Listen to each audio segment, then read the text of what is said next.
आपके पास एक और है द्विघात समीकरण y² माइनस 4y माइनस 60 बराबर 0। हमें इसमें शून्य ज्ञात करना है। आइए हल करते हैं। तो आपको कुछ नहीं करना है, आपको सिर्फ 3 चीज़ें देखनी हैं।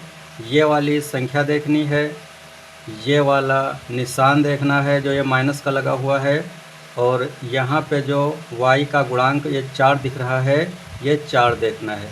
60 देखना है, ये निशान देखना है माइनस का, और ये वाली संख्या देखना है। आपको सिर्फ 3 चीज़ें ही देखनी हैं, उसके अलावा आपको कुछ भी नहीं देखना। चलिए सॉल्व करते हैं। तो देखिए यहाँ पे लिखा हुआ है 60।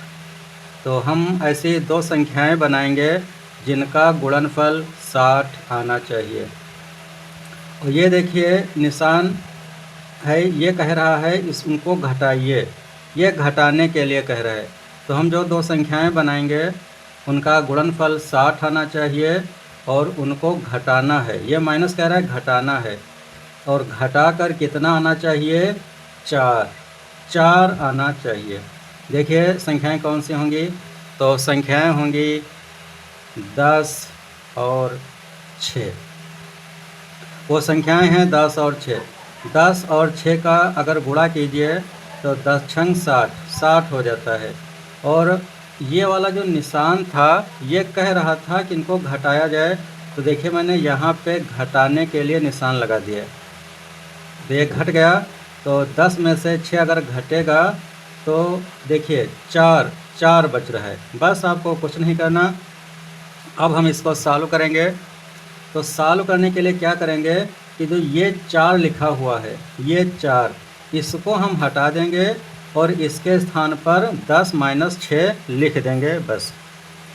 तो y² आप लिख लीजिए y², और ये माइनस था, ये हम माइनस लगा लेते हैं, और 4 के स्थान पे हम लिखते हैं 10 माइनस 6। तो ये हम लिख देते हैं 10 माइनस 6, और इसको हम ब्रैकेट में कर देंगे। तो 4 के स्थान पे हमने 10 माइनस 6 लिख दिया है, और ये y था, ये y भी लिख लेते हैं, और माइनस 60 लिख देते हैं बराबर 0। हमने कुछ नहीं किया, यहाँ से हमने 4 हटाया है और इसके स्थान पे 10 माइनस 6 मैंने नियुक्त कर दिया है। अब आप इसको सॉल्व करिए। तो पहले क्या करेंगे आप, क्या आप इस ब्रैकेट को हटा लीजिए। तो ये y² ये आपका यही रहता है, और ये माइनस हो गया, और इस ब्रैकेट के अंदर 10 और 6 लिखा हुआ है, और बाहर y है तो y से गुणा करना पड़ेगा। तो 10 गुणे y यहाँ पे हो गया 10y। चूँकि ये बाहर माइनस था, हमने ब्रैकेट हटाया है, तो जो आप ये वाला निशान देख रहे हैं ये आपका प्लस हो जाएगा। और फिर 6 गुणे y 6y, तो माइनस 60 बराबर 0। और हल करिए। ये इधर आप 2 पद ले लीजिए और आप 2 पद इधर ले लीजिए। जो ये वाले 2 पद हैं इसमें कॉमन मिलेगा आपको y, तो हम y कॉमन ले लेते हैं। तो यहाँ पे 2y थे, y² था, तो हमने y ले लिया है, तो यहाँ पे बचेगा y और माइनस, और यहाँ से y निकल चुका है तो ये 10 बचता है, ये हम 10 लिख लेंगे। ब्रैकेट बंद कर देते हैं, ये प्लस लगा लीजिए। और इन दोनों में देखिए यहाँ पे 6 कॉमन मिलेगा। कॉमन आपको अधिकतम ही लेना है, तो अगर हम 6 कॉमन निकाल लेते हैं तो यहाँ पे बचेगा y, और माइनस 60 में से जब 6 कॉमन निकलेगा तो 10 छंग 60 10 बचेगा। मैंने आपको एक पहचान बताई हुई थी, और पहचान मैंने आपको ये बताया था कि आप यहाँ पे जो ये 2 ब्रैकेट बनते हैं, ये ब्रैकेट बिल्कुल सेम बनना चाहिए। अगर सेम आप नहीं बना पाते हैं तो आप समझ लीजिए कि आपका सवाल गलत हो चुका है। तो इसमें भी y माइनस 10 है, इसमें भी y माइनस 10 है, तो मैं y माइनस 10 ये कॉमन ले लेता हूँ, y माइनस 10। तो आपके पास शेष बचता है, ये y बचता है, और ये प्लस 6 बचता है, तो ये प्लस 6 हो गया बराबर 0।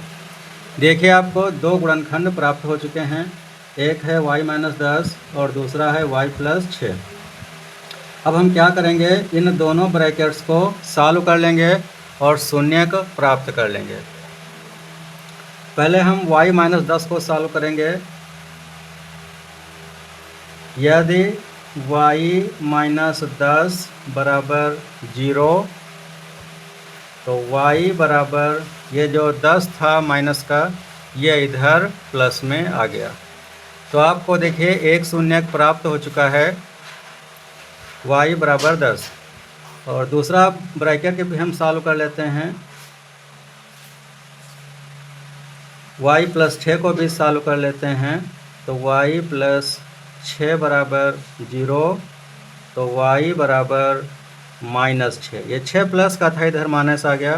तो देखिए हमने दोनों शून्यक प्राप्त कर लिए हैं, एक शून्यक हो गया 10 और एक शून्यक हो गया -6।